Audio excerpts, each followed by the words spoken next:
بادشاہ گرمی کا موسم تھا تو عارف رومی کہتے ہیں وہ سخت گرمی لگی تو ایک باغ میں گھس گیا، پانی پیا تو مالی سے کہنے لگا، باغ کا مالی اللہ کا نیک بندہ تھا، اسے کہنے لگا کوئی کھلاؤ یار۔ اس نے پہلے پانی پلایا، پھر ایک انار توڑ کے بڑا خوبصورت بادشاہ کو پیش کیا۔ بادشاہ نے کھایا تو بڑا میٹھا پھل تھا، تو اندر ہی خیال آ گیا کہ یہ تو میرے علاقے میں ہے باغ، قبضہ نہ کر لوں، اس پر قابض نہ ہو جاؤں۔ یہ کہتے ہی اس نے جب دوبارہ مطالبہ کیا نا، اندر بات ہے، کہنے لگا ایک اور لانا انار، وہ توڑ کے لایا۔ درویش آدمی تو جب دیا اس کو تو کڑوا نکلا، تو بادشاہ کہنے لگا یہ تو بڑا کڑوا ہے، ذائقہ کیسے بدل گیا؟ وہ رب کا بندہ تھا، کہنے لگا تیری نیت بدل گئی، اور پھل کا ذائقہ بدل گیا۔ حضرت حرم بن حیان تابعی ہیں، فرماتے ہیں جب میں نے یہ حدیث سنی نا کہ نبی پاک علیہ السلام نے فرمایا ہے کہ حضرت اویس کرنی ان کی دعا کی برکت سے اللہ میری امت کے لوگوں کی بخشش کرے گا،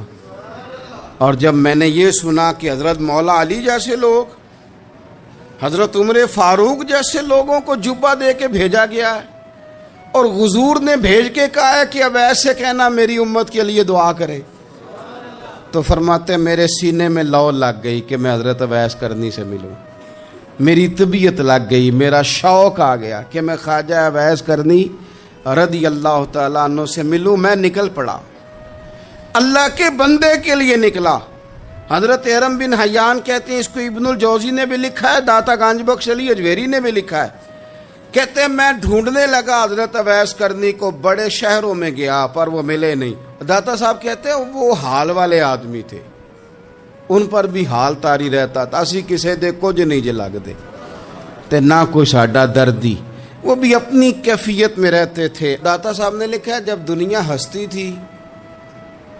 تو حضرت اویس کرنی رویا کرتے تھے، جب لوگ روتے تھے تو وہ ہنستے تھے، وہ سادہ غذا کھاتے تھے، کسی سے کوئی لین دین نہیں، اپنے طرز کلام، اپنی زندگی۔ یہ لوگ بھی بڑے شاندار ہوتے ہیں، فرماتے ہیں کہ وہ اپنے حال میں رہتے تھے۔ حضرت حرم بن حیان کہتے ہیں میں نے بڑی جگہ ڈھونڈا، پر میں جہاں جاتا لوگ کہتے ہاں گندمی رنگ والے،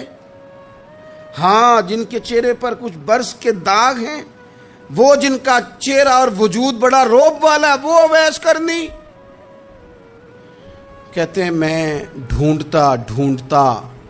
جس شہر میں جاتا لوگ کہتے وہ آئے تھے پر چلے گئے۔ وہ کسی نے کہا تھا نا، اویسیوں میں بیٹھ جا، بلالیوں میں بیٹھ جا،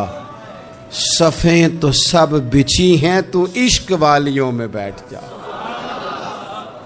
فرماتے میں وہ صفیں تلاش کرتا، ڈھونڈتا، نہ ملے مجھے، بالآخر میں عراق پہنچ گیا، نہر فرات کے کنارے ساری دنیا سے علیحدہ ہو کے وضو کر رہے تھے۔ کہتے ہیں میں پیچھے کھڑا ہوں، میں نے جا کے کہا السلام علیکم،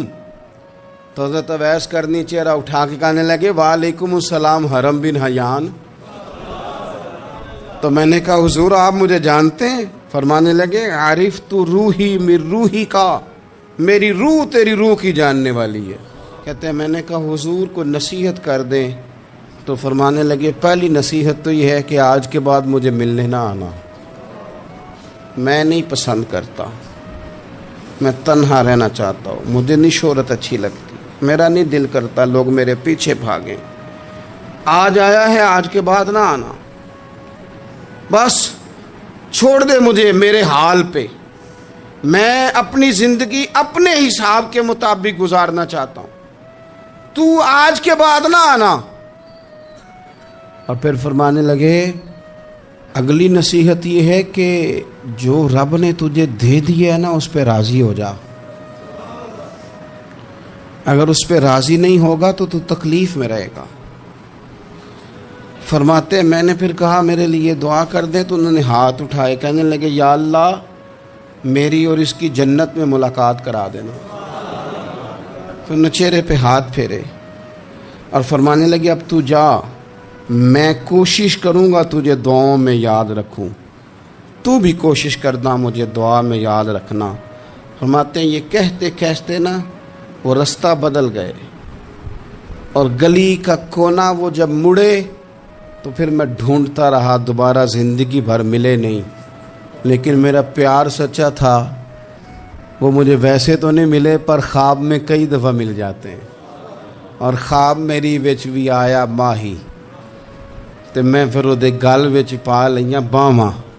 تے ڈر دی ماری اکھ بھی نہ کھولاں، کتے پھر وچھڑ